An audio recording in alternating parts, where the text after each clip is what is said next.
I remember that night vividly, like a movie playing on repeat in my mind.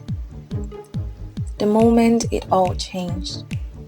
The moment I crossed the line I could never uncross. It was late, long after everyone else had gone to bed. I had been sitting in the living room, pretending to watch some old movie, but my mind wasn't on the screen. It was on him, Billy, the Navy pilot I had met just days before. The air in the room was thick, heavy with something unspoken, something neither of us had acknowledged, but both felt. He was sitting on the opposite end of the couch, close enough that I could feel the warmth of his body, smell the faint scent of his cologne. I should have gone to my room. I should have left, but I didn't. Instead, I stayed. I stayed because I couldn't deny the pull I felt toward him, the magnetic attraction that seemed to defy all logic. I stayed because, for reasons I couldn't fully understand, I wanted him. And when his hand brushed against mine, something inside me snapped. At first, it was just a simple touch, innocent. But the second his skin made contact with mine, I felt a shockwave run through me, like electricity surging through my veins. I froze, unsure of what to do. My heart pounded in my chest, my mind screaming at me to pull away, to stop this before it went too far. But I didn't. I couldn't. Slowly, I turned to him, meeting his gaze, and in that moment, everything changed. He leaned in, his lips grazing mine, and the world around us seemed to fade away. My mind screamed that this was wrong, that I should stop, but my body betrayed me, responding to him as though it had been waiting for this all along. The kiss deepened, and suddenly there was no going back. The warmth of his breath, the feel of his hands on my skin, it was all consuming, overwhelming. I was lost in him, in the sensation of being wanted, desired in a way I hadn't felt in years. We moved together, our bodies fitting perfectly, as if this had always been meant to happen. It was reckless, dangerous, and thrilling all at once, and I couldn't stop. I didn't want to stop. For that brief moment, I forgot who I was, what I was doing, and why this could never be. All that mattered was the heat between us, the fire that had ignited and was burning out of control. But then, just as quickly as it had begun, the reality of what we were doing came crashing down on me. I pulled away breathless, my heart racing. "Billy, we can't," I whispered. But even as I said the words, I knew they were a lie. I wanted this. I wanted him. He looked at me, his eyes dark and intense, and for a moment, I thought he might pull away too.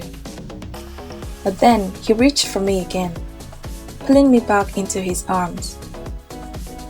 "I don't care," he murmured against my skin, his voice low and filled with a raw, desperate need. "I want you." And just like that, I was lost again. The next few days were a blur. Every time I saw Billy, I felt the tension between us, thick and suffocating. It was like a game we were both playing, pretending that nothing had happened, that we could go back to the way things were before, but we couldn't, not really. The more time we spent together, the harder it became to resist. I knew I shouldn't want him, knew that what we had done was wrong on so many levels. But the pull I felt toward him was undeniable. It wasn't just physical. though God knows I wanted him in that way too. But it was something deeper, something I couldn't explain. And that's what scared me the most. One evening, the tension between us reached a breaking point. We were alone in the archives, searching through old records for a story I was working on. It was late, the room dimly lit, and the silence between us was deafening. I was trying to focus on the task at hand, but all I could think about was him, about the way his hand had felt on mine, about the way he had made me feel alive in a way I hadn't in so long. He moved closer, his presence filling the space around me, and I felt my breath hitch in my throat. His hand reached out, gently grazing the outline of mine as it rested on the pages of an old journal. I looked up, meeting his gaze, and I knew, just like before, that we were about to cross that line again. "Billy," I whispered. But before I could say anything else, his lips were on mine. This kiss was different from the last one. It wasn't rushed, wasn't filled with the same frantic urgency. This kiss was slow, deliberate, as if he was savoring every second of it. His hands cradled my face, gentle and tender, and for a moment, I let myself forget everything else. But as the kiss deepened, a wave of guilt washed over me, pulling me back to reality. I couldn't stop thinking about Jake, my boyfriend, and the promises we had made to each other. And then there was my mother. My mother, who had welcomed Billy into our lives, who trusted him, who trusted me. What was I doing? How had I let it get this far? I pulled away, my heart pounding in my chest. "We can't keep doing this," I said, my voice trembling. "It's not fair to anyone." Billy's expression softened, but I could see the frustration in his eyes. "I know," he said quietly, "but I can't stop. I don't want to stop." I looked away, trying to gather my thoughts, but it was no use. The truth was, I didn't want to stop either. As wrong as it was, as much as it tore me apart inside, I couldn't deny the way he made me feel. "Do you want this?" I asked, my voice barely above a whisper. "Do you want me?" There was a moment of silence, and then he nodded. "Yes," he said, his voice filled with conviction. "I want you." From that moment on, we were in too deep.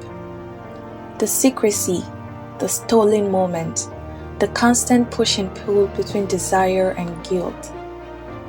It was exhilarating, but it was also exhausting. I was living two lives, torn between the person I had always been and the person I was becoming. Every time I looked at my mother, the guilt gnawed at me, and every time I saw Billy, all I wanted was to be with him. And then one night, everything came crashing down. The tension between us was unbearable, like a storm waiting to break. He stood so close to me that I could feel the warmth of his body, and when he touched my arm, I knew it was over. Without a word, he pulled me into him, his hands cradling my face as if I was something fragile, something precious. And in that moment, I wasn't thinking about Jake or my mother or the consequences of what we were doing. I was just his, completely and utterly his. We kissed, slow and deep, and I could feel the weight of everything we had been holding back crashing down around us. It was reckless, dangerous, but it felt inevitable. But even as we lost ourselves in that moment, I knew it couldn't last. The truth had a way of coming out, and when it did, everything would fall apart. I just didn't know how soon that day would come. I didn't know how to stop, but I knew that when the truth came out, it would shatter everything. And that day was coming faster than either of us realized.